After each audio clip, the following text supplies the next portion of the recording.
Tisy raha matahotahotry mieritseritsy. Zao tsara raha misy arabe ty. Misy arabe avy any. Nianarana arabe io dia tsy fandriam-pahalemana. Ilana io lana miala vy.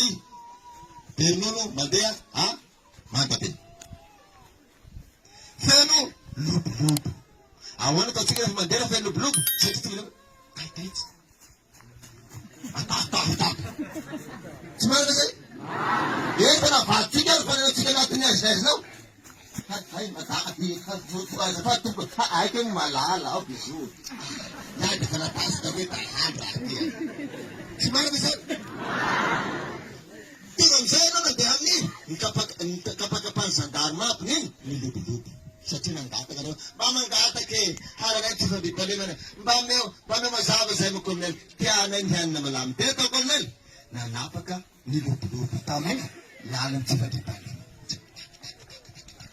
Tapaka aby lobolobo. Rehefa tapaka lobolobo dia lala. Nandeha teo amizay vahoaka. Ahoana tao vahoaka rehefa mandeha? Ay le mamande. Ako nareo ambao. Namroa ala ay mandeha Mangabe, mandeha Beronono ny raiky tsisy manaka. Masy. Ino mahatonga zay? Satria tapahana ny lobolobo. Asa oe izy? Ny tapahana ny lobolobo. Fa inona ny lobolobo? Inona ny lobolobo? Manaka ny fa raha ohatra ka tsy fandriam-pahalemana ny ainana taloha ka te hivadika any amin'ny fandriam-pahalemana nao, inona atao? Kapahana ny lobolobo. Inona ny lobolobo tenen'ny kolonely teo? Inona? Ka tsisy miaina. Zay tsy fahalalana. Raha tsy malala dia manao foana. Faharoa, fahazarana. Ino ataon'ny babanay dia ataonay koa. Fahatelo, fitiavam-bola. Pista-bahoaka.